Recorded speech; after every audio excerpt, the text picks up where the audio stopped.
Hello everyone, I'm Vishal Salsekar and today we are going to cover the News Today articles for 7th April.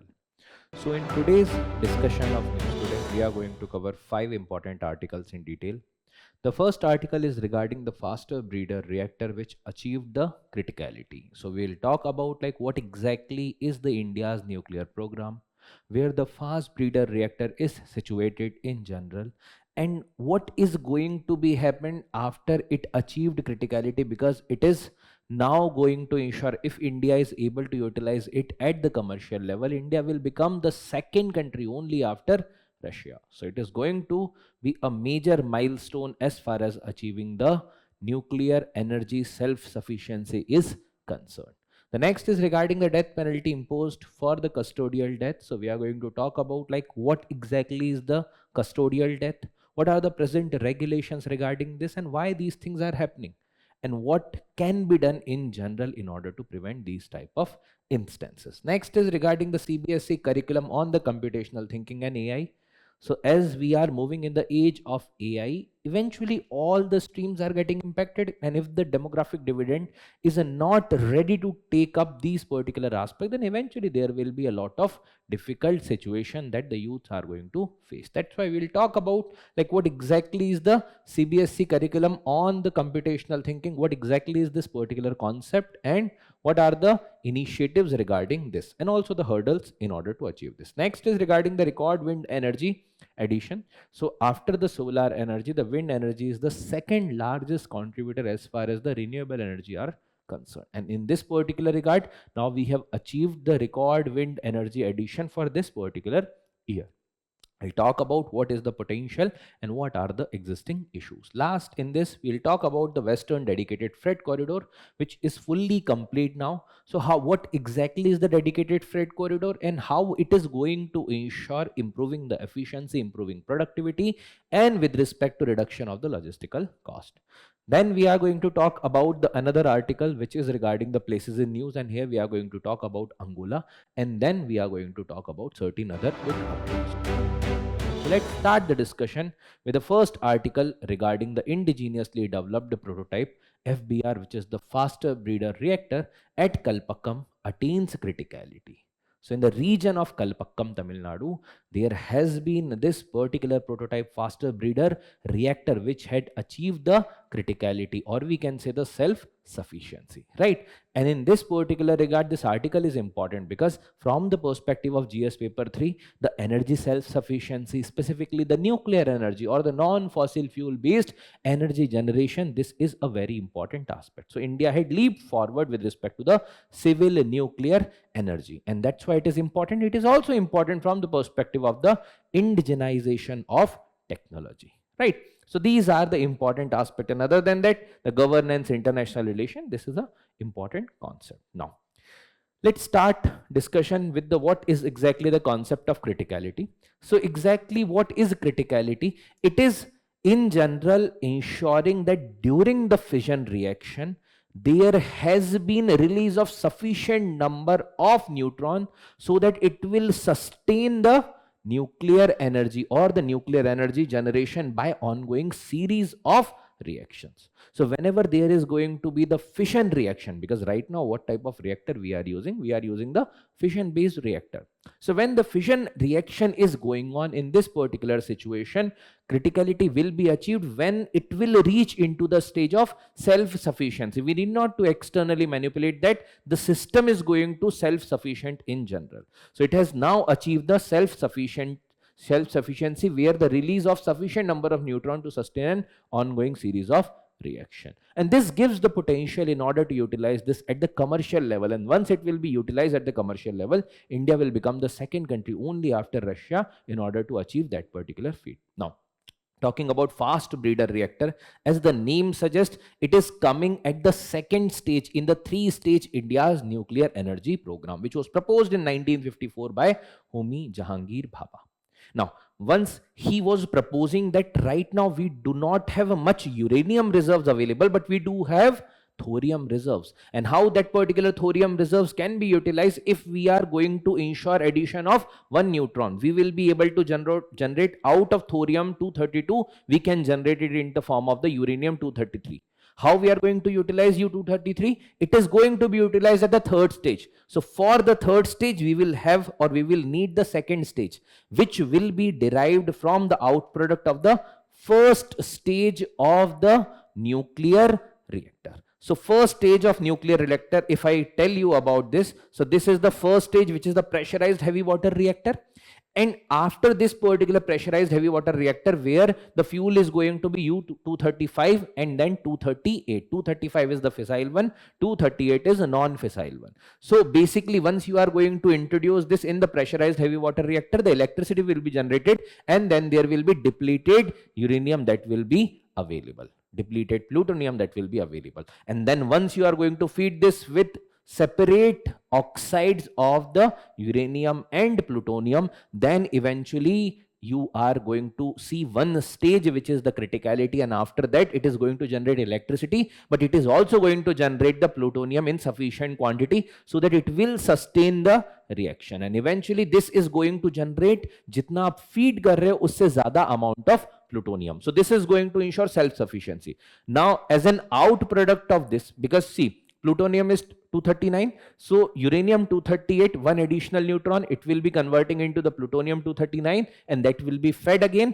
And apart from that, there is going to be thorium 232. Once it will start doing the self-sufficiency, thorium is going to be introduced, and that thorium 232 is going to be converted into U-233, and then that will be feeding the third stage. So in the third stage, you are going to have the advanced heavy water reactor. So this is the holistic three stage that were developed. This particular conceptualization was developed in 1954 by Dr. Homi Jahangir Bhabha, and eventually right now we have achieved the second stage development. So you can assume that he was a man ahead of his time.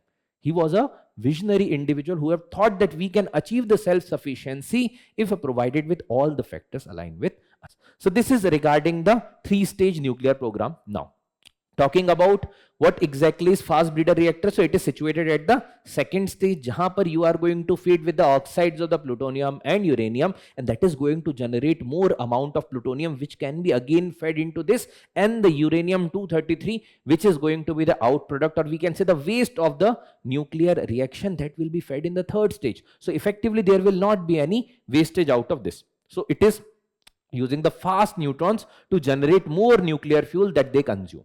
So it is generating more fuel, more outproduct, and that will be feeding to itself also, and that is going to feed the third stage also, where we can utilize the thorium reserves, right? Then there is Kalpakkam, where it is situated right now. Right now we have developed it in the form of prototype. Now once it is going to be run in the prototype stage, then it can be later on commercialized. Right now it is working at the 500 megawatt.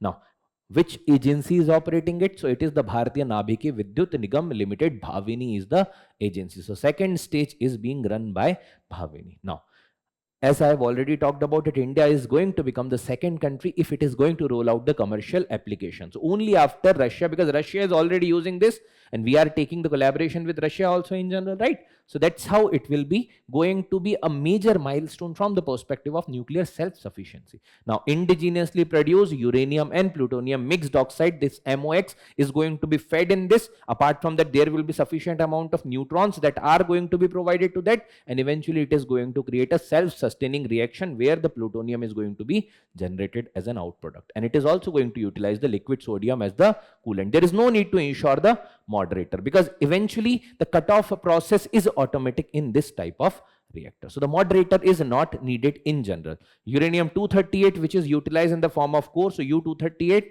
which is going to be converted into plutonium 239, and then thorium 232 later on introduced in this, which is going to convert or create, we can say, the uranium 233 by addition of one neutron, and that is going to create the fuel for the third stage of the nuclear energy generation. Now, what is going to be the significance of this? Now, this is going to provide the input for the third stage, so it can lead the completion of the India's 3 stage of the nuclear program, which is going to boost the nuclear energy generation. And see, if we have to achieve the self-sufficiency, this particular stage, the second stage, is very, very important.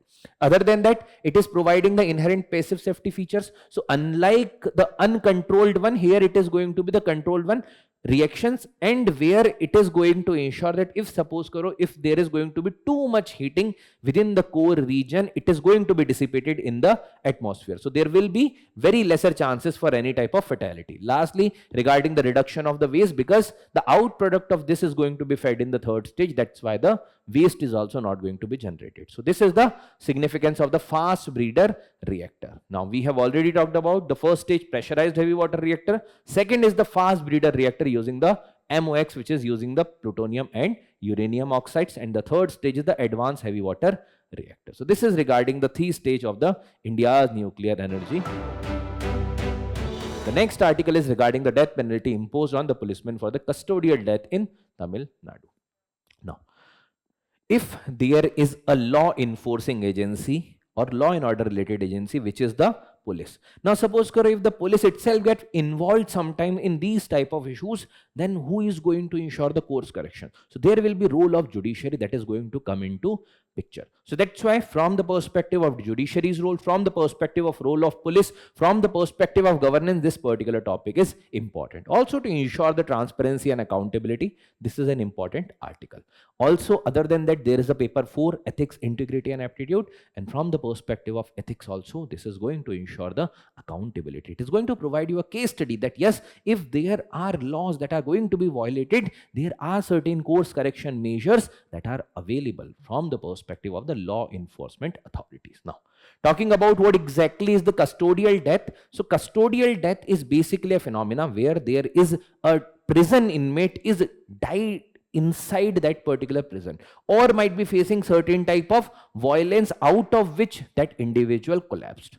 So that is basically within the custody that individual has died. And there was an instance happened during the time period of COVID pandemic that the merchant, or we can say a businessman, died in the custody, and then after that his son also died in custody. And eventually now the Madurai jo aapka High Court Sessions Court hai, that had suggested that this is the death which is not an incidental one, it is a imposed one, and eventually what it is going to lead, it is going to lead the death penalty for those particular policemen who are culprit in this particular regard, as held by the Sessions Court as of now in Madurai region. Now it was in 2020, now we are sitting in 2026, already there has been a delay of 6 years. Eventually after this there is going to be filing of the appeal.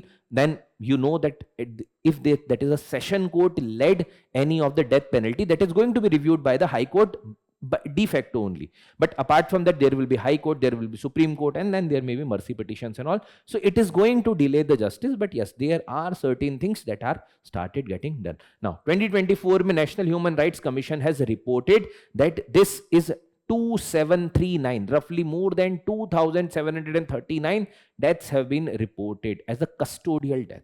Now this is the number which is not small number, and if you talk about that, if there are authorities on which the human being is believing, and then individual is going to those authorities in order to get the grievance redressed, and eventually if they are facing difficulty over there, then it is going to be very, very unfortunate scenario. Now what are the exact issues with the custodial death? Because see, होता क्या है generally that if you want to get any course correction, then you go to those particular enforcement authorities. But if there is case against those enforcement authorities, eventually the investigating authorities are also them.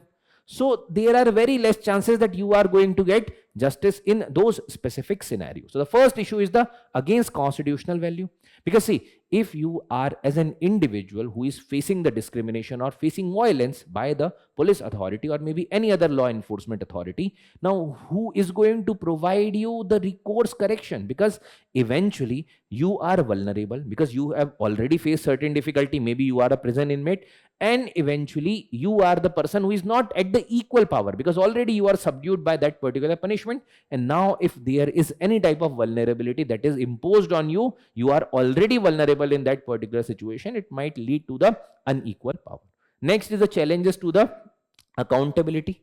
Why? Because eventually when the police is getting involved in these type of cases, Who is going to be the investigating authority? It is the same police. So again, there are chances that might be not providing you the due course correction, or maybe the actual justice that you are deserving. Then breach of human rights and dignity, because eventually if an individual who went to jail for any specific reason and if he died over there, and those authorities have also not met with the de facto things that are laid out for these particular situations, so in that cases also it is the breach of the human rights and dignity. Even we say that the prison inmates also deserve the human rights. See, again, it is a debatable aspect, but to some extent we can say that yes, if the law and the judiciary are going to, because ultimately the justice is being delivered by judicial authorities, the law enforcement authorities are there in order to impose that particular thing. But if the justice is being delivered by those authorities, then it is going to create a imbalance of power. So that's why we have observed that many a time it happens that during the custody there are violences observed, even there are cases of the rape, and those things are not being reported, and the individual is again getting confused or maybe subdued by those authorities, that if they are going to report those particular incidents, then chances are very high that they might be facing the discrimination, they might be facing the further violence. So we have already seen 1972 there was a rape case involving a tribal woman in the police custody in Maharashtra. Not proper justice that was being delivered, right? Lastly, the erosion of the police as an institution, because see, suppose obviously all the individual are not going to do these type of things, right? There may be certain individual. So as an institution, if it is getting involved by virtue of certain people who are part of that institutions and do these type of things, eventually the entire institution is getting impacted because of this. And then eventually the individual might also not be getting very much comfortable in order to reach that authority to get the grievance redress. So these are the issues which might eventually occur because of the situation, and it might lead to the culture of violence. The reputation might also get damaged. Now, what are the safeguards that are available? So ऐसा नहीं है कि there is no course correction. There are course correction, there are constitutional safeguards, there are other legal safeguards that are available. For example, when we talk about the constitutional safeguard, there is Article 20, which talks about that there should not be any arbitrary or the excessive punishment, means the punishment should be following the principle of proportionality. The proportionality of crime. ऐसा नहीं है ना कि you have picked the pocket and then eventually you are getting the death sentence. So ऐसा नहीं होगा. It will be against the principle of Article 20. That's why it will be proportionate. Next is Article 21. So it provides the right to life and liberty, and it cannot be taken except according to the procedure established by law. And if that particular procedure established by law is giving an idea that yes, if you are committing these type of crimes, you can be also provided with a death sentence, then it is fine. But for that, there should be right to life and liberty that has to be granted. Now, this over a period of time through multiple evolution, this Article 21 ka scope has got increased. Next is Article 22, which is against the arrest and the detention in certain cases. So these are the constitutional safeguards that are available.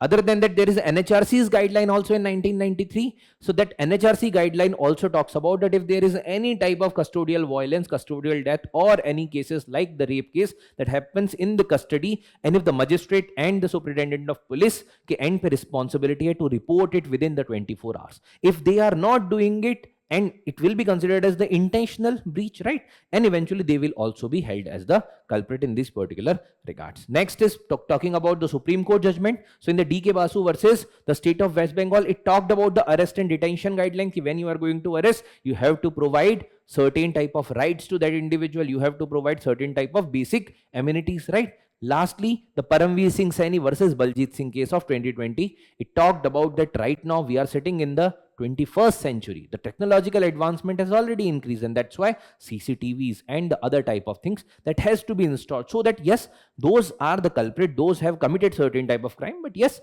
the custodial violence is not the solution in that particular regard, right?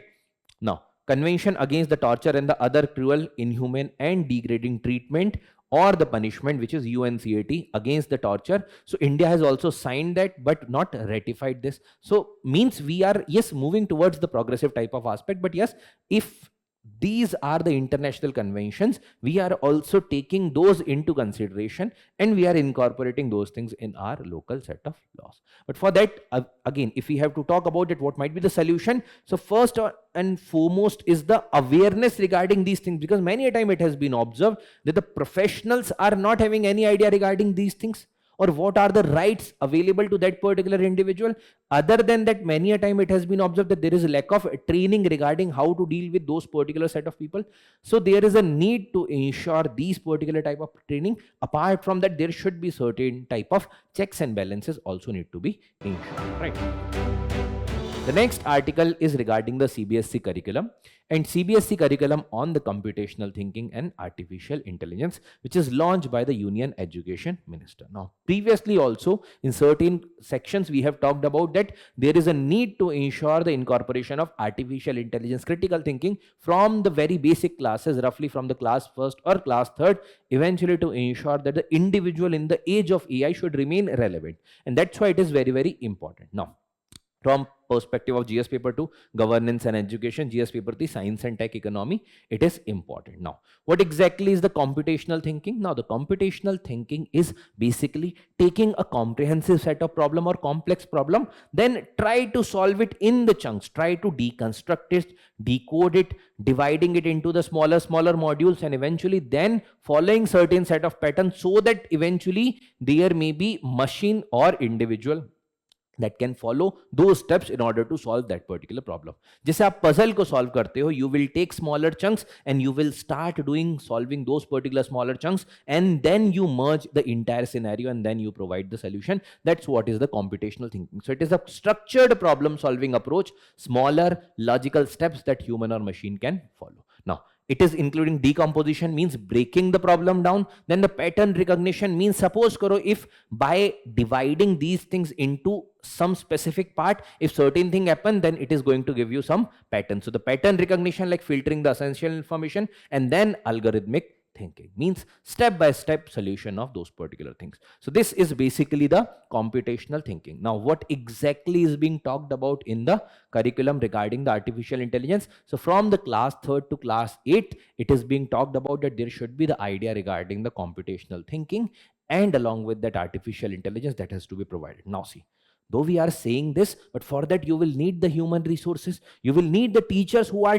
trained in that particular regard. But if the teachers are not at all aware regarding what exactly is the computational thinking, then it is going to create the larger set of issue that we are going to talk about. Now, it is also aligned with the National Educational Policy 2020 vision and the National Curriculum Framework for School Education 2023, which talks about incorporation of these particular things, means ensuring that the human resource are ready for the technological adaptation and ready for basically what are going to be the changes in technology for over a period of time, to develop the AI ready learners by building the strong foundational and nurturing innovation.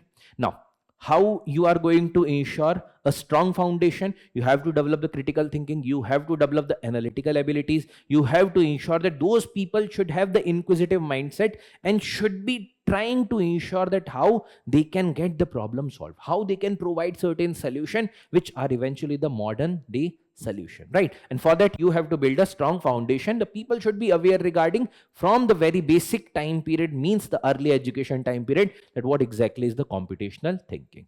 Then you have to talk about nurturing the innovation, developing the critical thinking, and also the ethical decision making capacity. Aisa na ho that these things are not taking the ethics into consideration. That's why the ethical decision making capacities should also be enhanced, right? So that is convergence of technology and ethics which is going to govern the society in the progressive direction. Now, what is going to be the significance of this? Now, first, it is the interdisciplinary learning. So what it is going to ensure, ऐसा नहीं है कि it is just talking about the basic maths, basic science, basic social science, right? So it is going to ensure the interdisciplinary, means the practical approach to solve the problem which is available at hand. So from the very initial time period, the logical reasoning related aspects are going to get developed. Next is the cognitive framework for developing the AI driven solution. So already the students at the very initial age, they have the inquisitiveness. They are having that particular mindset. If that mindset is recognizing the framework that how we can actually utilize these type of technological aspects in order to solve the problem which is provided in our hand, eventually we will be able to provide the better human resource development and solve the problem which can be easily solvable. Early exposure to fostering the cognitive development, because individual का भी तो cognitive development हो रहा है, and that cognitive development is not like कि भाई जो present day relevant नहीं है, from the present day relevance and the future needs, that particular type of development is going on. Now there are international best practices, because see, there ऐसा नहीं कि India is the only country which is focusing upon this. Eventually all those countries which have achieved the basic level per literacy, basic level per educational development, they are also focusing upon this. The countries like Finland, Denmark, Sweden, these countries are also focusing upon this, and that's why the Finland, Singapore, South Korea, these have introduced artificial intelligence at the school level.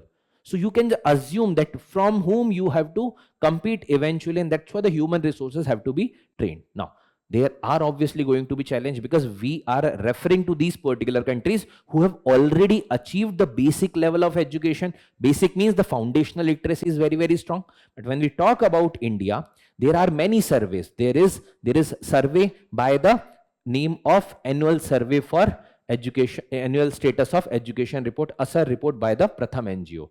And these particular type of surveys have talked about when it is surveyed with the class 5th people or class 5th student of the government school, it has been observed that roughly 50% of them could not even read or write or solve the problems which is of the class 2. That means you can assume that class 5th ke to hain, but class 2 ke problem solve nahi ho rahe. That means there is basic foundational literacy is also missing in majority of those who are taking the government institutions.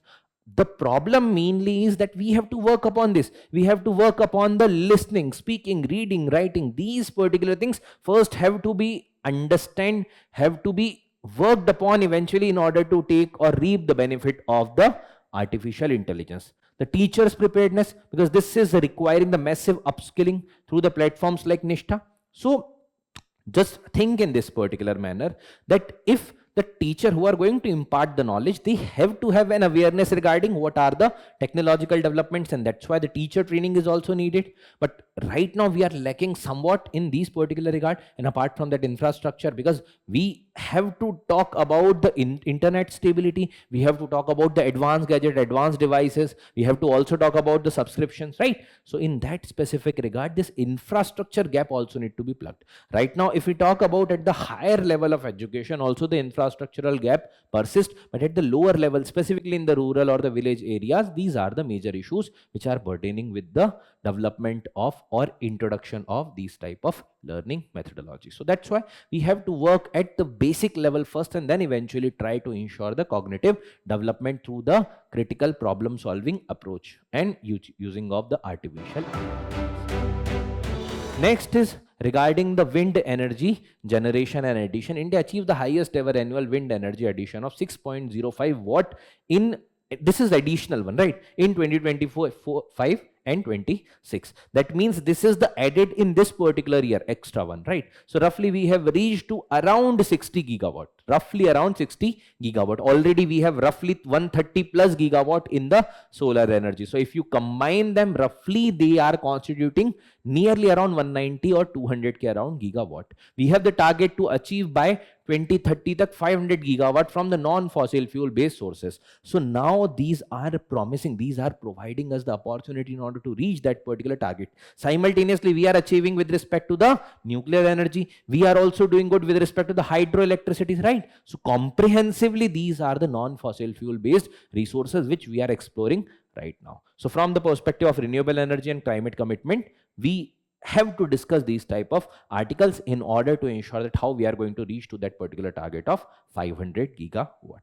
Now what exactly is context? So 46% is a year to year growth. So last year ki comparison with this year, this is 46% increment, right? Now it is the step towards achieving 500 gigawatt non-fossil fuel based energy by 2030. Now status of wind energy, when we talk about, roughly India is the 4th largest wind power capacity country as per IRENA, which is the International Renewable Energy Agency, right? Its statistics in 2025. Now, what is the installed capacity? It was roughly around 21 gigawatt at 2014. Right now, it is 56 roughly gigawatt, right? So we can assume 56 to 60 gigawatt ke around it is the energy that we are generating. Now, it is assume karo ki bhai there is a renewable energy generation. Now it is not only solar energy, it has to include the wind energy also, it has to include the biogas, biomass related energy also. So a lot of other type of energy generation that can be there, which is going to create a larger mix. And that's why the wind energy also have a contribution which is very, very significant, because if you see, India is the fourth largest wind power generation. If we see the coastline of India, that provides ample opportunity to create and generate the offshore wind energy. That's why India is very, very important, and this particular type of energy is important from the perspective of India. Now leading state, obviously जिस state का ज़्यादा coastline है, chances are very, very high that there will be generation of the offshore wind energy, and that's where the Gujarat, Karnataka and states like Maharashtra are leading. Other than that, even Rajasthan may not having coastline, but still there is development because of the desert region, the wind is flowing there, so basically you can reap out the energy out of the wind, right? Now what are the initiatives that the government has taken in order to improve the situation of the wind energy generation? So first is the centralized data collection and the coordination wind initiative. So basically the objective of this particular type of initiative is to ensure the collection of data that will ensure a comprehensive database, and that particular comprehensive database is going to ensure the targeted approach from the perspective of the energy related exploration and generation, because through this you will be able to get an idea regarding which region is having more potential.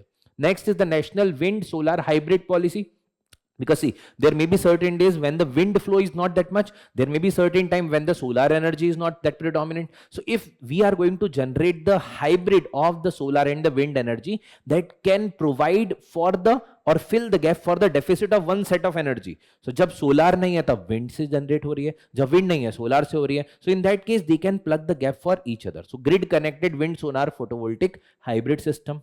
Then there is the viability gap funding, means देखो initial time period पे there might be a chance that once we are introducing any specific project, maybe that much benefit might not be there, and that's why the corporate might not be investing that much, and that's where the role of the viability gap funding, कि जो funding में gap आ रहा है, in order to plug that particular gap, government is going to provide certain type of fund. So in line with the national offshore wind energy policy of 2015. Lastly, regarding the green energy open access rules, renewable energy purchase obligations.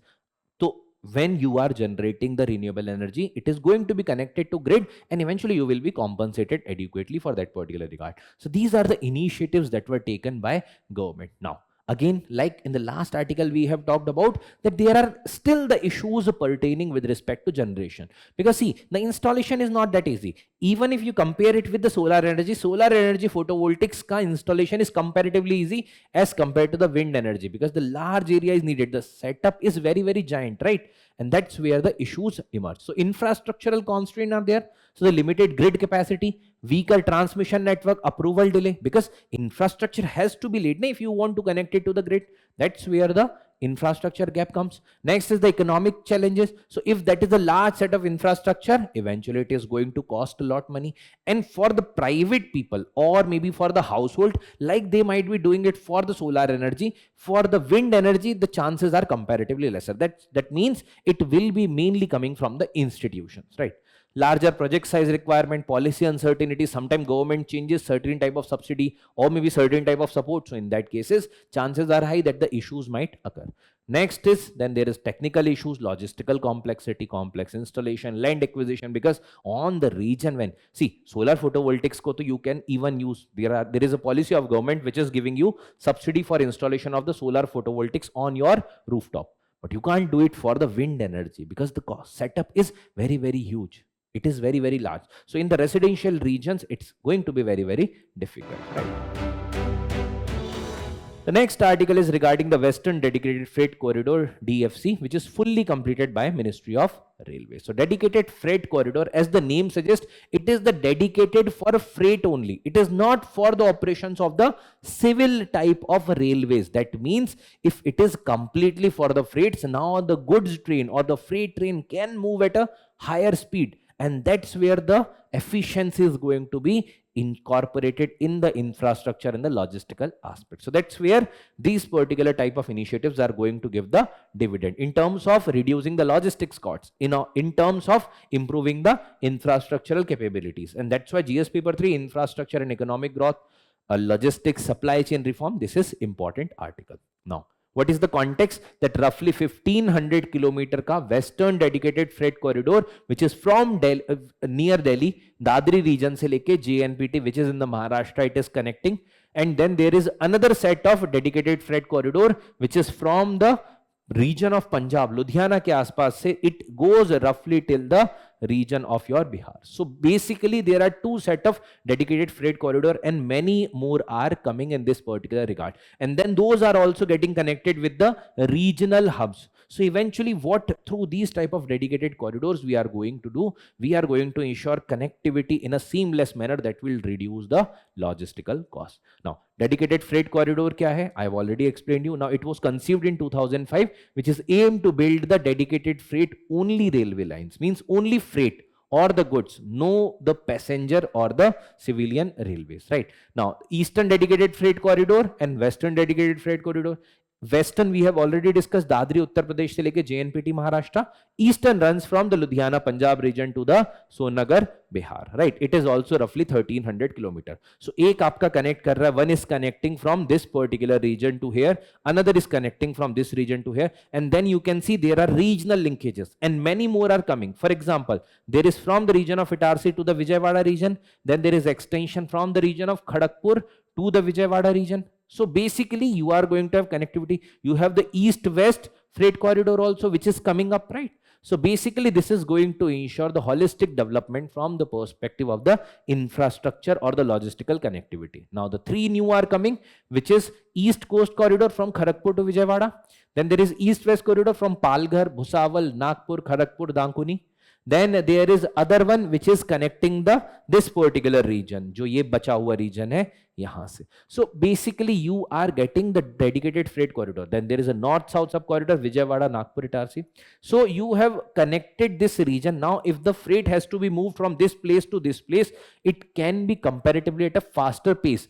And it is said that roughly 100 km per hour की speed से भी trains can move eventually on this, because it is dedicated for the freights only. Now you can compare it with when there is a single line as in means single type of network which is also having the passenger trains and the freight train. So generally क्या होता है, in order to maintain the punctuality of the passenger train, what you are doing, you are impacting these type of freight related train, and eventually what is happening, that the logistical delay is also resulting into the economic losses. And what it is causing, it is increasing the logistical cost. And that's where the dedicated freight corridor are important. Now the dedicated freight corridor are being established. There is an authority which is the Dedicated Freight Corridor Corporation of India Limited, which is a SPV which is formed, special purpose vehicle which is formed for this particular regard. Now which is the concerned ministry, since it is being again released by Ministry of Railway, so under the administrative control of the Ministry of Railway. Now what this body is doing, this is undertaking the planning, development, mobilization of resource, construction,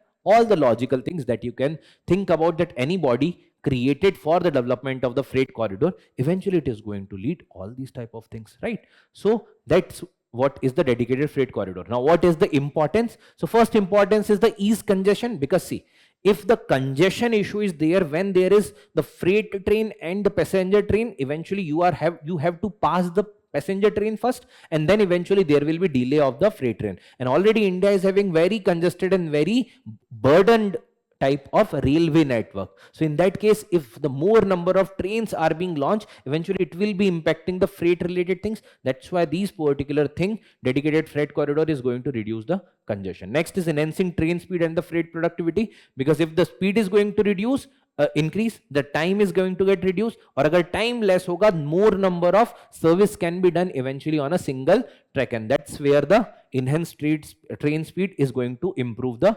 productivity. It is going to reduce the logistical cost because it is directly proportional. Agar speed badhegi, the logistical cost is going to get reduced. Time taken will be, jitna time lagega utna zyada productivity kam hogi, right? Then the cleaner and safer, because mainly on these particular line 100% electrification is there, so there is no use of the coal and the other things, right? And eventually that is going to ensure the cleaner and the safer transport. Then alignment with the national infrastructure goal, जैसे कि national rail plan for creating the future ready rail network by 2030. So that is going to ensure the comprehensive development with respect to the freight related aspect, right? So this is regarding the dedicated freight corridor. Now the next article is regarding the places in news, and today's place in news is Angola, which is the region situated in the Western African region. Now, the Angola, if you can see, it is the region of Angola country with the capital city Luanda. Now, this is situated on the coast of the Atlantic Ocean. There is Atlantic Ocean axis, and from there you are going to see the Western Hemisphere, right? So this is the region of Angola. Now, if you have to talk about the physical features of Angola and from where it is doing the border, so from this particular territory or the enclave, it is connected to the Republic of Congo. So on the north and the northwestern side, it is connected to the Republic of Congo. Then the majority border is merged with the Democratic Republic of Congo. Then there is Zambia on the eastern part, and then there is Namibia on the southern part. Now, why we are talking about Angola? Because right now there is a conflict going on in West Asia, and Angola and many other African countries can provide the alternative for the oil and natural gases. If we are able to explore from these particular region, because already we are having roughly जो entire trade होता है between India and Angola, 80% of that particular trade is in the form of the oil and natural gas. So now in the wake of that particular West Asian crisis, we can find the alternative in the African region that will be going to ensure mutual solution, mutual benefit for both the set of regions, right? So that's why it is important. So if we talk about this, that India is negotiating with Angola, important alternative to the West Asia for the gas supply, right? 7th largest country hai in the Africa, not that important fact. Major rivers, you can just have an idea about. There is Kuanza, there is Kuene, there is Kubango, and then there is Zambezi river. This is a very important river. River Zambezi flows through the region of Angola. Now, in terms of the resources, since we are dealing regarding oil and natural gas, eventually that region might be having the abundance of oil and natural gas, so crude oil, natural gas. Other than that, now in this particular region, you are seeing large amount of gold, diamond, silver. Then there are certain other minerals which are the critical minerals like the cobalt and all. So these are the minerals available over there. So there is diamond, iron ore, copper, gold, uranium, which are very, very important for any country's development. Now the trade with India, if we talk about the trade volume, it is somewhere around like $5 billion, or uska majority of the trade is in the form of oil and natural gas. So raw oil and natural gas is coming from that particular region, and the processed one are also getting exported to many countries. So the major import to India are the crude oil, diamonds, raw minerals, and export. Obviously, India is good with respect to the pharmaceuticals. India is good with the textile. Okay? So pharmaceutical, machinery, vehicles, agricultural goods. These are the things that India is exporting to the region of Angola. So just have an idea about this particular geography, and through this you will be able to have an idea regarding why that particular region might be asked in the UPSC examination. If you follow the trend with respect to the international relations, you will observe that roughly every year they are asking question about the African region, and that's why this is important. Next, after this, we have to talk about certain quick updates. So the first article in the quick updates is about the credit default swap. Now see, separately from the news, this concept is important. What exactly is the credit default swaps? Now, what exactly is credit? Credit means there may be any type of, let's say there may be some bond or maybe certain type of share that will be issued by company. There are people who are going to purchase that, and suppose karo agar wo company default kar diya to, right? So in that particular case, yeah, a very simple example, let's assume about a loan. I am a banking institution and you are an individual who is taking loan. Now, as a banking institution, if I have given you the loan, now if you default on loan, it will be loss for me as a banking institution, right? So that's why I will need to take certain type of course or the corrections which is needed in order to ensure the prevention of that particular type of default. So what in general then I am going to do, I am going to ensure this type of things where I am going to hedge my whatever type of issues that I might be having when you are not going to pay or repay that particular loan. So what I will do, I'll take an insurance on that particular loan. I'll hire a third party, which might be an institution. I'll say that this is the loan I have given to an individual X, and suppose karo if that individual is not going to repay me the loan, you as an institution are going to repay that. Now, why that institution is going to repay me? Because the loan has been given to you. So that institution is going to repay me because that is the institution I am paying premium for. जैसे आप insurance लेते हो, when you are taking the insurance, eventually when you are utilizing that particular insurance, it is a premium that you are paying on a regular basis, and based upon which the insurance company is settling your claim.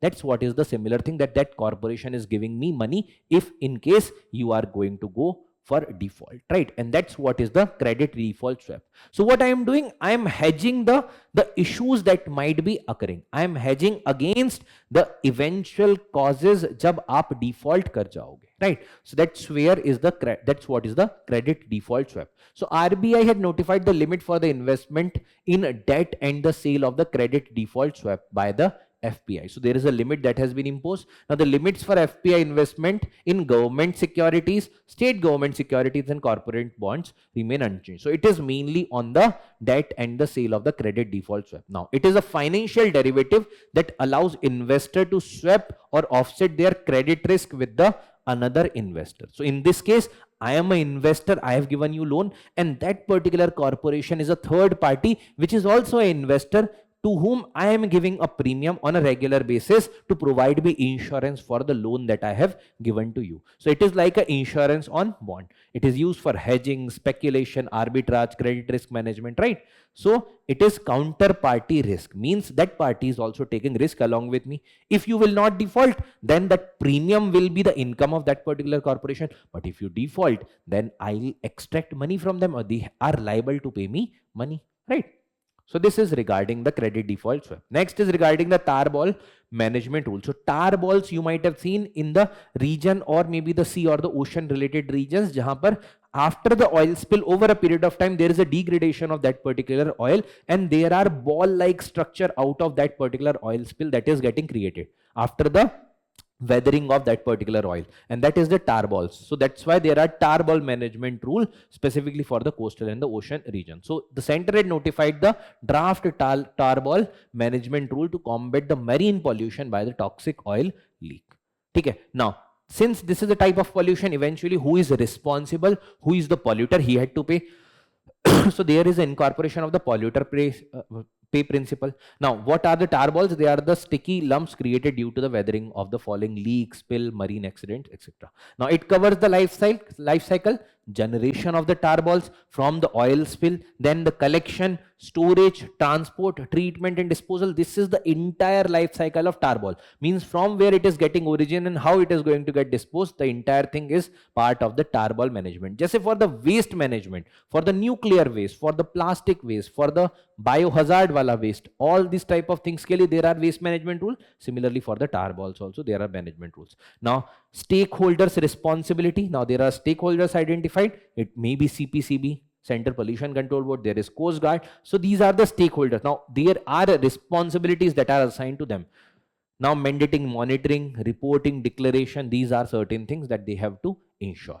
Now it is classified as a hazardous waste requiring the safe handling and disposal. So this is regarding the tar ball management. Next is regarding the annual survey of incorporated service sector enterprises. So this is nothing but a type of survey for the service sector enterprises based upon certain type of premises, right? So NSO, which is the National Statistical Office. Now which ministry it is working under? It is the Ministry of Statistics and Program Implementation, MOSPI. It has launched the annual survey of incorporated service sector enterprises. Now what exactly is this? This is the first type of annual survey covering the incorporated services, then enterprises across all states and UTs, right? So this is a service sector based survey.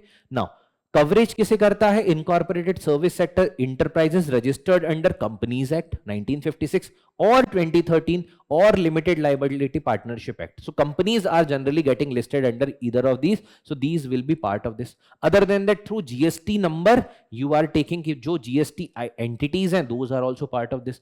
Other than that, the sectors incorporated are trade, transport, IT, health, education. These are the sectors you have taken to build the reliable database for the policy making and economic analysis. So when you do survey, you gather certain type of data, you get certain trend, and eventually through these you are going to decide what you are going to do the policy making. So that's why this is important. Now it uses the Goods Services Network database, roughly 1.21 lakh enterprises that are surveyed. Now it is complementing. There are already surveys regarding service like annual survey of industries. There is annual survey of the unincorporated sector enterprises for the holistic non-agricultural economy data. So already there are surveys and this is another set of survey. Now simply they can ask you regarding annual survey of incorporated service sector enterprises, incorporates which all type of coverage. किस किस को cover करता है, which are the sectors. They may give you that it does not include this, and then they may be asking a prelims question regarding this. Next is regarding the business correspondent. So RBI has revised the banking and the business correspondent classification in 3 types based upon the delivery point.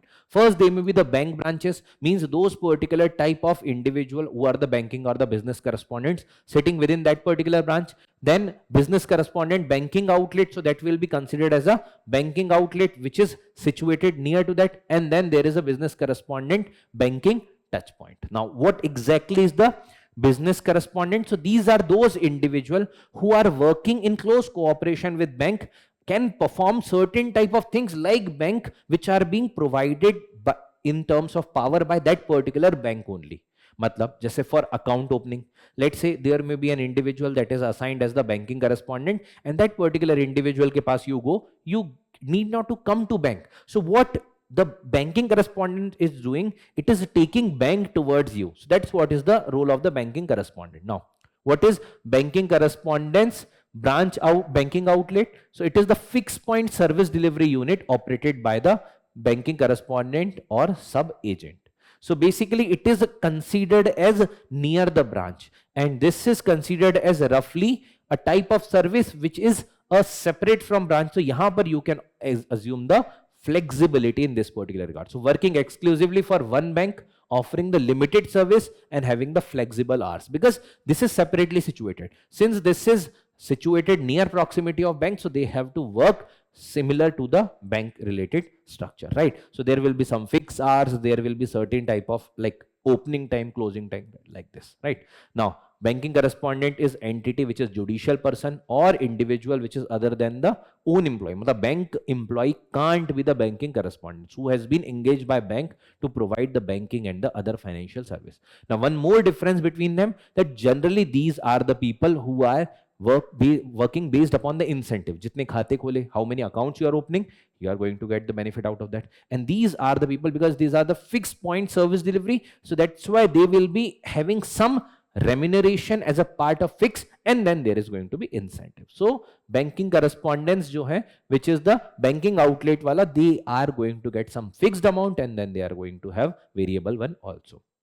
Last in this particular regard is the amendment to the mineral concession rules. So Ministry of Mines, obviously the associated ministry is Ministry of Mines, notified the minerals other than the atomic and hydrocarbon energy mineral concession second amendment rule. No need to go in the entire name, there were certain rules with respect to the minerals, right? It is including the contiguous area in the mining lease. Means suppose करो आपको बहुत बड़ा area मिला हुआ है, it is going to give you right for the extraction of minerals. So inclusion of the contiguous area in the mining lease and the composite license for what? For the deep seated minerals and the inclusion of the associated mineral. Now for each and every mineral, now you need not to take the separate set of licenses. Now it is including the major and the minor minerals. Major and minor minerals, how it is decided? So Mines and Mineral Development and Regulation Act, MMDR Act of 1957 talks about that. So there are some minor mineral, there are some major mineral. Minor mineral kya hai?